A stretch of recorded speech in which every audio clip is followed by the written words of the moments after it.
KPU hari ini menggelar rapat mengevaluasi pelaksanaan debat Cawapres.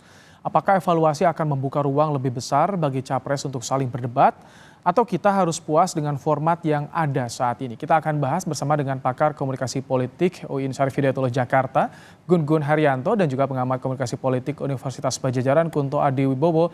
Selamat petang, Kang Gun Gun, Mas Kunto. Selamat petang, Mas Baik. Fahim.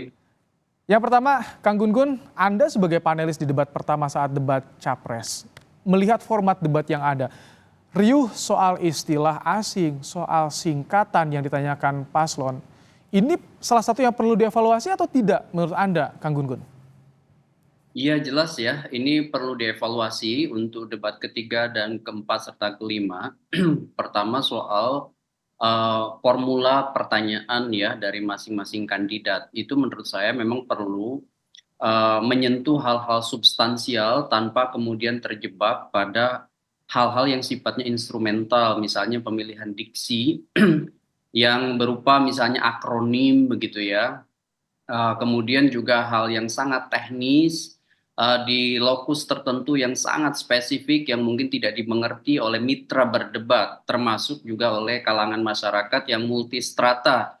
Karena tingkat pendidikan itu beragam dan tidak semua orang juga menguasai bidang-bidang yang sangat teknis, maka pertanyaan dari para kandidat itu harusnya memberi stimulan pada munculnya ide, gagasan, program, dan orientasi ke depan lebih jelas. Dan kita kan sedang mengelaborasi pemikiran dari para mitra berdebatnya, ya kan? Contoh misalnya tiga pasangan cawapres kemarin, itu kan diminta sebenarnya bagaimana mereka mengelaborasi sub-sub tema. Jangan kemudian justru yang menjadi persoalan adalah akronim yang kemudian masuk kategori pertanyaan jebakan begitu ya. Padahal kan substansinya misalnya bagaimana memosisikan Indonesia di bawah kepemimpinannya nanti ya siapapun yang terpilih itu dalam konteks misalnya isu-isu yang kemudian diperdebatkan seperti kemarin ekonomi syariah Hmm, gitu ya. Dan kemudian yang paling penting adalah juga kita harus ingat debat itu punya dua makna. Pertama makna instrumental, yang kedua makna substansial.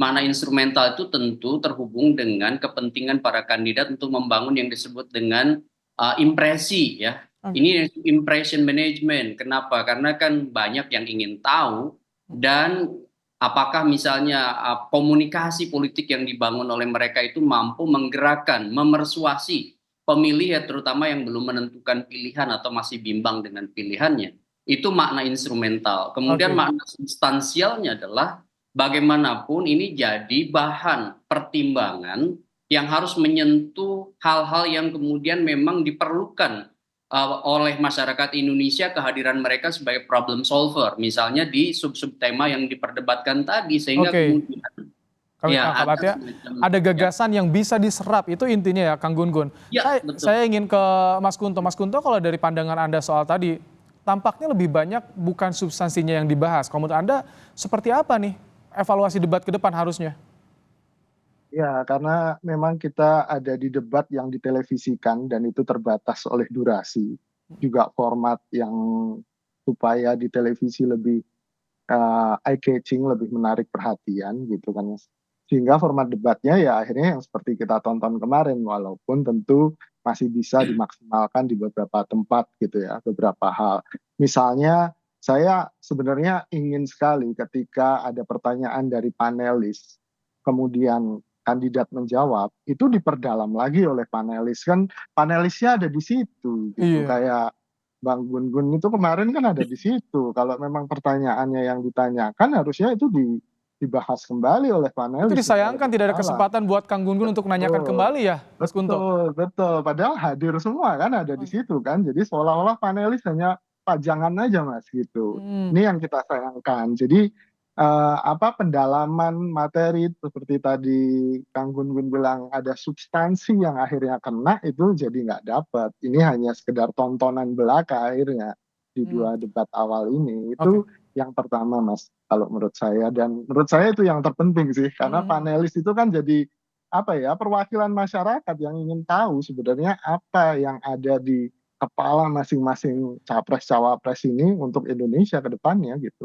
Oke, sebelum mendalami soal peran dari panelis dan format, Kang Gun-Gun, kalau soal gestur yang ditampilkan paslon, contoh yang disorot kan Gibran tuh ada beberapa kali ada gestur menjauh dari podium, kemudian ada gerakan-gerakan, itu disorot. Menurut Anda bagaimana soal aturan? Apakah ini perlu dipertegas lagi soal aturan dilarang dalam debat atau bagaimana, Kang Gun-Gun?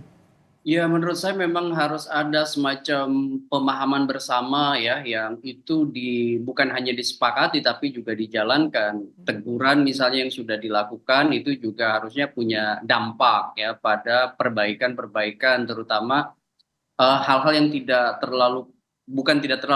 penting ya. Contoh misalnya gerakan tubuh yang bisa merangsang atau memberi stimulasi ya pada halayak, terutama yang hadir di lokasi debat, yang kemudian kecenderungannya memantik emosi berlebihan. Itu menurut saya memang perlu disepakati ulang, terutama untuk debat 3, 4, 5, karena apa? Selain mengganggu ya, mengganggu jalannya debat yang seharusnya bisa kemudian jauh elaboratif dan tidak terganggu suara-suara yang kemudian kecenderungannya kan bukan hanya tidak etis, tetapi sebenarnya bisa memantik ya emosi yang sebenarnya tidak penting. Kita sedang berdialektika soal bagaimana misalnya pemikiran-pemikiran calon pemimpin bangsa ini ke depan. Sehingga kemarin dibutuhkan tuh verifikasi data, kemudian verifikasi fakta gitu ya, kemudian juga bagaimana misalnya keberbedaan itu difasilitasi lewat debat yang tentu dibarengi dengan aspek logosnya gitu ya, argumen, kemudian apa namanya, bukan hanya semata-mata menyentuh aspek emosi, dan mereka tampil di panggung itu kan menjadi role model. Oke. Ya, setiap gerak tubuh ya mereka akan disorot ya, sekaligus juga akan memberi semacam stimulan pada siapapun terutama yang hadir yang kemudian emosinya memang terdampak dari kehadiran mereka itu. Oke, Kang Gun-Gun, tadi Anda singgung soal impresi. Kalau misalkan strategi dari paslon emang menampilkan impresi yang pertanyaan trap atau ini sama dengan menguji wawasan, ini kan sah-sah saja, tidak ada yang dilanggar, Kang Gun-Gun. Ya, menguji wawasan itu boleh, tetapi kemudian jangan modelnya ya, satu pertanyaan yang tentu ya, yang namanya akronim itu tidak semua. Misalnya Mas Kunto ya, kalau saya tanya misalnya dengan akronim yang sifatnya di bidang kesehatan atau mungkin di bidang pertahanan atau di geopolitik atau hukum internasional, belum tentu. Karena saya dengan Mas Kunto tuh keilmuannya komunikasi politik kan begitu. Itu belum tentu memahami akronimnya. Kalau misalnya mau mendalami substansi ya bilang aja bagaimana posisi Indonesia jika Anda terpilih atau misalnya menjadi calon pemimpin, kan menyangkut misalnya kebijakan program prioritas Indonesia sebagai negara muslim terbesar di dunia, posisinya misalnya dalam landscape politik dunia, terutama misalnya menyangkut misalnya kebijakan ekonomi syariah seperti apa, kan bisa begitu kan. Oke. Sebenarnya narasi itu kan menjadi lebih elaboratif dan persis seperti tadi saya dan Mas Kunto sampaikan, itu menyangkut hal lain yang sifatnya substansial, bukan justru Oke. menjebak pada pertanyaan-pertanyaan yang sifatnya sangat teknis Oke. dan ya kecenderungan tidak dipahami Baik. oleh mitra Baik. berdebat. Mas Kunto, ada tadi usulan dari paslon nomor 3 Ganjar Pranowo agar tidak dibatasi waktu, peserta bisa saling bertanya langsung. Bagaimana dengan format yang seperti itu menurut Anda, Mas Kunto? Ya sebenarnya itu pantas dicoba dan beberapa versi debat di dunia juga memungkinkan itu terjadi ya Mas ya. Tapi kan kembali lagi kita butuh moderator yang bagus. Kita butuh moderator yang kuat.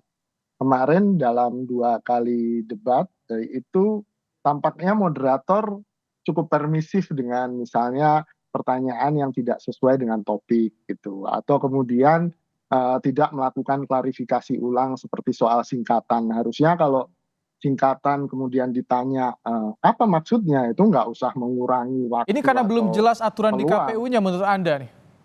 Kalau menurut saya aturannya sudah jelas, tapi banyak lubang yang kemudian bisa dimanfaatkan Hmm, secara licin oleh capres maupun cawapres yang sedang bertarung gitu. oke. Itu dan berpengaruh terhadap substansi atau gagasan yang disampaikan, Mas Kunto menurut Anda? Betul, betul. Kita kan dalam debat kan adanya moderator itu penting ya sebagai Oke. traffic nomor satu kan, lalu lintas. Dia yang mengatur Hmm, lalu lintas. Tidak hanya waktu, tapi juga substansi. Karena waktu kan kata Kang Gunggun tadi cuma salah satu aspek instrumental, tapi yang penting substansinya jangan sampai lewat kan gitu. Hmm. Akan sangat sayang kalau durasi kita bisa penuhi durasi, tapi substansi justru lewat, itu kan yang kita sayangkan kan gitu. Jadi sebenarnya peran moderator jadi lebih penting di sini, seperti tadi misalnya yang saya ulas di awal, meminta panelis untuk menanyakan lagi, memperdalam lagi gitu. Nah itu ini juga soal peran panelis, Kang Gun, bagaimana sebetulnya peran panelis? Apakah sempat mengajukan juga, boleh dong dilibatkan ketika on air, ketika show-nya berjalan, atau bagaimana Kang Gun? Saya tuh sejak menjadi panelis debat Pilkada DKI itu selalu mengusulkan hal yang sama, bahwa panelis itu, kebetulan kan saya juga panelis pada saat debat Pilkada DKI 2017 ya. Bagaimana misalnya panelis itu boleh bertanya dan mengkonfirmasi beberapa hal, itu akan jauh lebih hidup menurut saya. Kenapa? Karena kan udah dipilih nih panelis sesuai dengan bidang keilmuan yang relevan dengan subtema masing-masing, sehingga contoh ya, kemarin kita kan di karantina 3 hari. Menyusun pertanyaan itu sekitar 72 pertanyaan. Kemudian kita berdebat sampai 2 hari untuk sampai pada 18 pertanyaan yang akan dimasukkan, disegel dan dimasukkan ke KPU. Gitu ya kan. Itu aja perdebatannya, meskipun pertanyaannya pendek didengar oleh publik, tetapi yakinlah pembahasan data, fakta, kasus itu masing-masing bisa 3 halaman per satu pertanyaan. Artinya sebenarnya kita kaya data, kita kaya kajian ya, termasuk standpoint tertentu. Itu yang disayangkan, yang tidak dilibatkan ya Kang Gun. Makanya saya berharap kalau misalnya mau kita menyentuh format debat yang jauh lebih baik, itu segmen 2 dan segmen 3 yang kebetulan memang diproyeksikan bagi panelis, itu diperkenankanlah panelis bertanya. Supaya ini hari ini masuk di rapat nih Kang Gun, masukan-masukannya. Bagaimana Mas Kunto optimistis dengan adanya rapat evaluasi hari ini akan ada sesuatu yang berbeda di format debat selanjutnya, atau bagaimana Mas Kunto? Ya, kita berharap ada sesuatu yang berbeda, tapi saya agak khawatir karena ini kan urusannya kalau dengan televisi, dengan KPU jadi lebih teknis kan daripada substansi akhirnya gitu. Ini yang saya khawatirkan, tapi saya sih berharap dari rapat evaluasi ini ada perubahan yang substantif gitu. Jadi misalnya tadi pelibatan panelis, moderator yang lebih bagus dalam mengatur traffic, lalu ketiga soal singkatan itu diperkenankan untuk kemudian mengkonfirmasi maksudnya apa, karena kan belum tentu pertanyaan Anda dengan apa yang saya persepsikan jadi sama kan gitu. Baik. Jadi berbeda dan butuh klarifikasi. Baik, singkat saja ya Kang Gun. Sebenarnya sih memungkinkan Kang Baim. Kenapa? Karena kalau misalnya durasi waktu 120 menit, segmen 2 itu kan bisa kemudian panelis bertanya. Kemudian kandidat menjawab. Nah, nanti kalau mau memperdalam panelis itu di segmen ketiga. Kan sama aja sebenarnya. Ada formulasi kocok-kocoknya seperti apa diaturnya, itu nanti dalam rapat hari ini kita akan tunggu seperti apa hasilnya. Terima kasih Kang Gunggun Herianto, Mas Kunto Adiwobo, terima kasih telah menyampaikan pandangannya dalam Kompas Petang sore hari ini.